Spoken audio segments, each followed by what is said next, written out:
A nuk është prezenca e vuajtjeve në botë një provë që Zoti nuk ekziston? Nëse ka një Perëndi të plot fuqishëm, a nuk do t'i jepte ai fund urisë, katastrofave natyrore apo pandemive, të cilat marrin jetë njerëzish vazhdimisht? A është arsyeshme të besosh në Perëndi apo besimi është thjesht një dogmë që duhet ta pranosh pa e futur mendjen në punë? Si do t'i përgjigjej një teolog apo një filozof këtyre pyetjeve?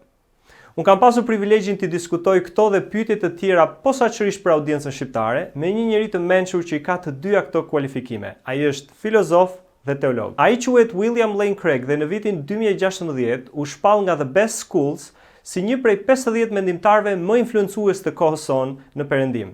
Për shumë dekadash tashmë, Dr. Craig ka debatuar me mendimtarët më të njohur ateist si Daniel Dennett, Christopher Hitchens, Sam Harris, Lawrence Krauss e të tjerë. Ai është profesor i shquar i filozofisë në Talbot School of Theology në Kaliforni, mban një doktoraturë në filozofi nga Universiteti i Birminghamit dhe titullin doktor i teologjisë nga Universiteti i Minihut. Dr. Craig është autor ose redaktor i më shumë se 30 librave, duke përfshirë Argumenti kozmologjik i kalamit, Paranjohja hyjnore dhe liria njerëzore, Perëndia, koha dhe përjetësia, si dhe bestseller i tij Besimi i arsyeshëm. Ai është njëkohësisht autor i mbi 100 artikujve në revista shkencore të filozofisë dhe teologjisë. Ju ftoj tani të ndiqni intervistën. Dr. Craig, I want to thank you for taking time to respond to some of the questions that Albanians have concerning the matters of faith. I want to start our conversation together discussing a little bit about the name of your ministry, Reasonable Faith. So these two words that you have put together, reason and faith, aren't they incompatible with each other? Generally, it seems that either one accepts something as true by faith because it is divinely received and believed as such, or one uses reasoning to arrive at the truth. Don't you see a contradiction here?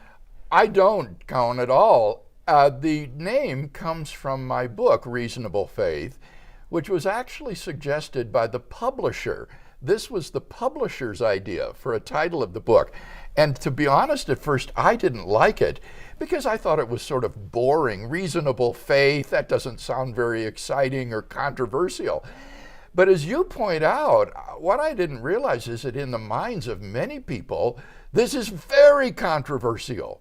To talk about reasonable faith, it sounds like a contradiction to some people. But I think that's because of a misunderstanding of the nature of faith. Faith, in the biblical sense, means trust or commitment to what you know to be true. And so on the basis of reason, we can know something to be true, and then we can put our trust or commitment in that thing on the basis of that conviction. So to give an example, several years ago, I had eye surgery.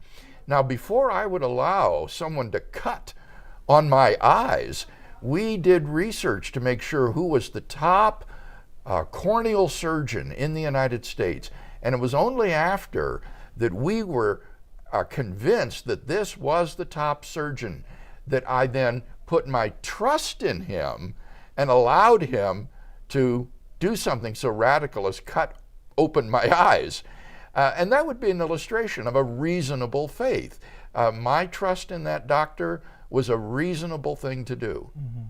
Now, how does this relate to faith in God, then? I think that faith in God is very reasonable. I think that the view that God exists explains a wide range of the data of human experience.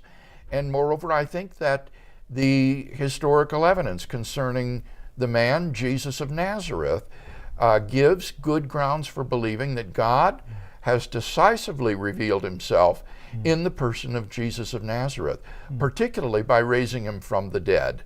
And so on that basis, I think that it's extremely reasonable to put one's trust in Jesus. Now, I've been following your debate, and there is an atheist and you that you are debating. But the basic questions that I will have is concerning this topic: does God exist? about you have even written extensively. Who do you think should bear the burden of proof?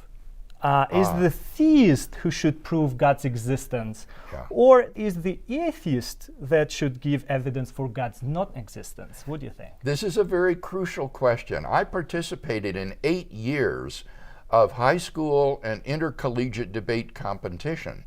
And the way the debate resolution is usually stated in academic debates is as an affirmative proposition, resolved that the United States government should give more military assistance to other nations, for example. And in that case, the person supporting the proposition has the burden of proof to support the resolution. But when the statement under debate is a question, not an affirmation, like, does God exist, then both sides bear the burden of proof for their respective answers to the question. And so that is why you may have noticed I always have the debate proposition framed as a question so that both sides have to share the burden of establishing their case for their answer to the question. Dr. Craig, how would you respond to someone who says, if God exists, why does he hide himself?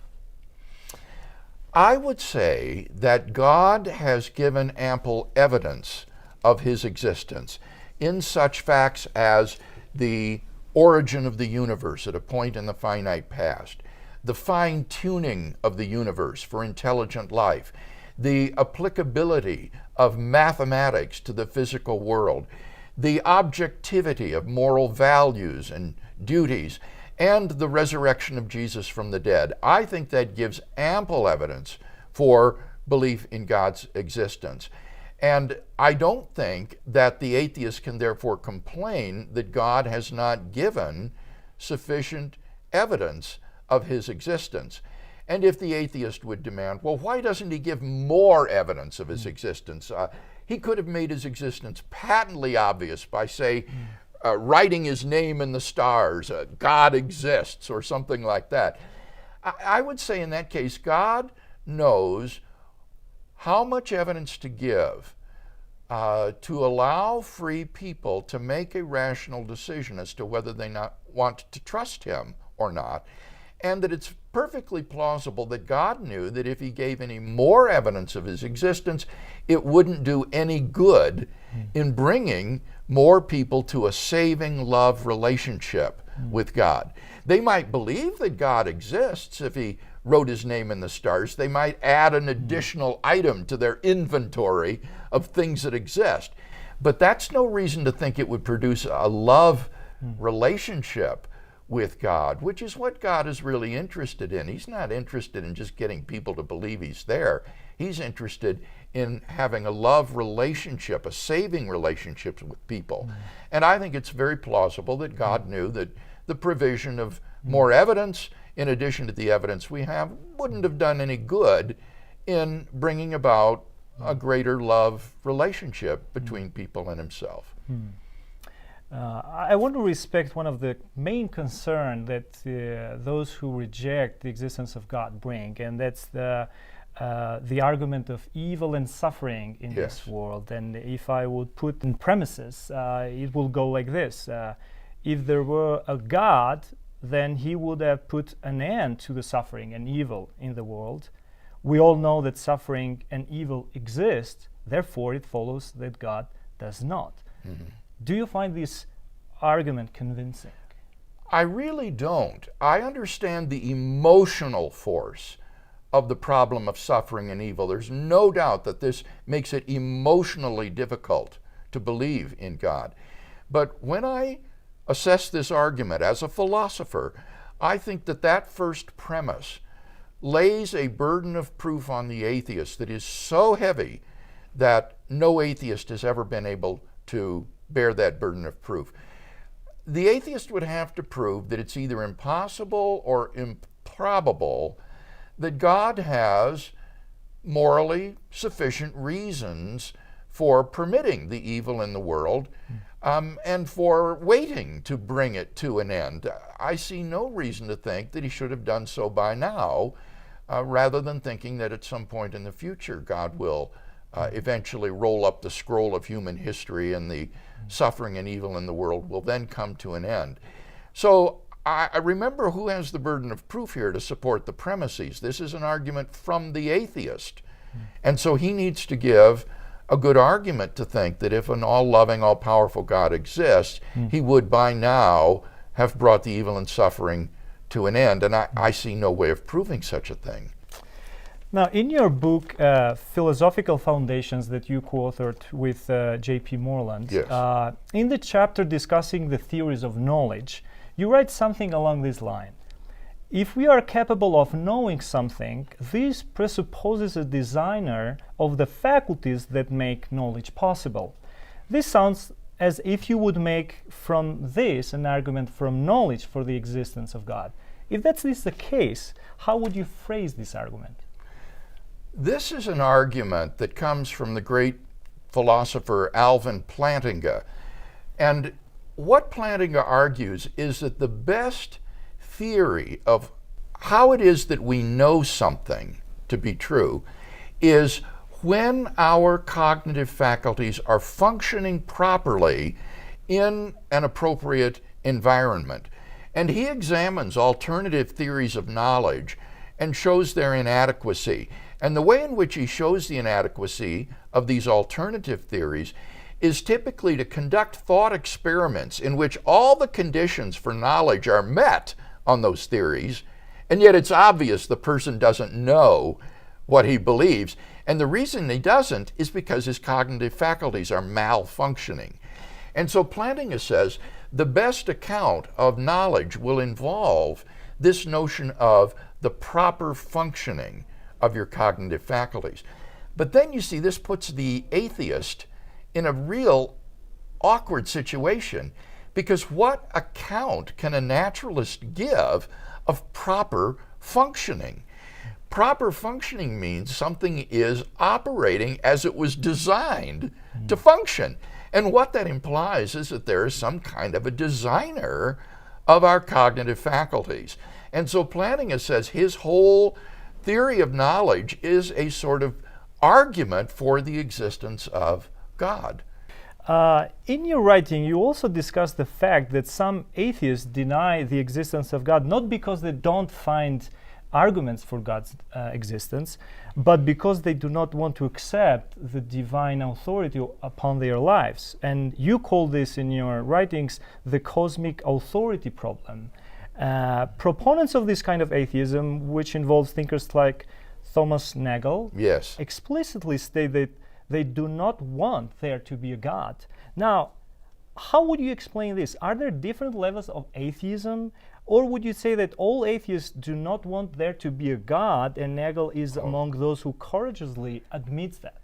I would not say that. I think it's very dangerous when we try to psychoanalyze our opposition. I think that rather we should leave their psychological motivations to them and God to work out.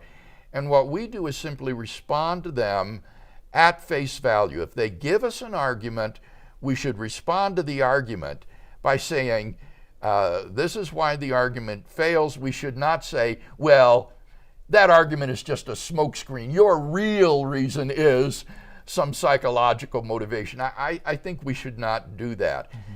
In the case of people like Thomas Nagel, you see, he has said this explicitly. And so that's quite different. There we're not psychoanalyzing him. Mm-hmm. Nagel has said, I don't want there to be a God. I don't want to live in a universe like that. And so that is a self-confessed kind of emotional rejection of God. Let us suppose that one agrees and comes to the point in accepting God's existence. Mm-hmm. Now, considering the old saying, all roads lead to Rome, can this not be an analogy for the different religions that exist out there? That these religions may represent different ways, but they all lead to the same God. I think that anyone who has studied the world's religions understands that that is not true. The world's religions make different and contradictory claims about the nature of ultimate reality. To take an example, contrast Buddhism and Islam, for example. Islam believes in the existence of a personal creator and designer of the universe who is perfectly good, before whom we are sinful, whose forgiveness we need, and in the absence of turning to him in faith, we face everlasting damnation. The Buddhist believes none of that. The Buddhist believes that reality is ultimately impersonal, that we have no soul, that there is no difference between right and wrong, and therefore there is no problem of guilt, nothing to be forgiven, and when we die, we simply return to the whole and are personally annihilated. So Buddhism and Islam have almost nothing in common, and therefore it's simply impossible to say that they both teach the same thing. Now, if the arguments for the existence of God that I have offered are sound arguments, they narrow down the possible candidates for the true religion to just a handful. They will eliminate not only atheism, but also polytheism, all sorts of pantheistic religions such as Hinduism, Buddhism, Taoism. They basically narrow down the options to Judaism, Christianity, Islam, and perhaps deism, a sort of religion of nature. And so that will be the choices from which you have to make your pick if these arguments for God's existence are sound. Okay, let's talk from there. Why should one choose Christianity then? Why is the Christian God more convincing than the deities of other religion? And we are talking now for monotheistic religions. Yes, that's right. I think you need to look at the person of Jesus of Nazareth to answer that question. Our viewers need to understand that Jesus of Nazareth is not just a religious figure in a stained glass window in a cathedral. Jesus of Nazareth is a real person of history whose life can be investigated by the ordinary canons of historical research, just like Alexander the Great or Julius Caesar. And the question will be, which of these religions of the world give the best account of Jesus of Nazareth? And here I think the Christian account of his life and teachings, and particularly of his resurrection from the dead, is superior to these other religions. Take, for example, Islam. Islam denies that Jesus was even crucified. It says in the Quran, they did not crucify him, neither did they kill him. It only appeared to be so. Well, this is a huge embarrassment for Islam, because the one single fact that is universally recognized by historical scholars about Jesus of Nazareth was that he died by Roman crucifixion. And yet this is the fact that Muhammad and the Quran chose to deny about Jesus, and therefore it cannot be an accurate, true understanding of who Jesus of Nazareth was, because it gets this central fact wrong. Mm-hmm. Could it be Judaism? That will depend then on if you think that Judaism gives an adequate account of this man, Jesus. Mm-hmm. Jesus had a radical self-understanding. He claimed to be the Jewish Messiah. He claimed to be the Son of God in a unique sense that set him apart from Jewish kings and holy men. He thought that he was the divine human Son of Man prophesied by the prophet Daniel in the Hebrew Bible.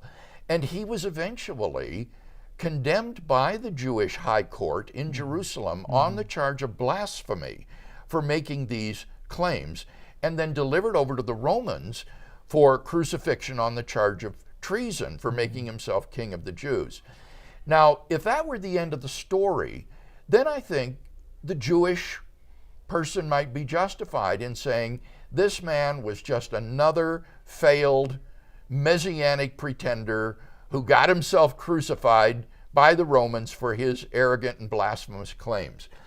But If, as the early Christians claimed, God has raised him from the dead, then that means that the God who was allegedly blasphemed by Jesus has publicly and unequivocally vindicated those allegedly blasphemous claims for which he was crucified. And so the key question here will be, what happened to Jesus after his crucifixion? And very quickly, the majority of historians who've explored this question agree on three facts. Number one, that the tomb in which Jesus was buried was found empty by a group of his women followers on the Sunday morning after his crucifixion on Friday. Secondly, that thereafter various individuals and groups of people experienced appearances of Jesus alive from the dead. And thirdly, that the original disciples suddenly and sincerely came to believe that God had raised Jesus from the dead despite having every predisposition to the contrary. Now, those are the facts. The only question is, how do you best explain them?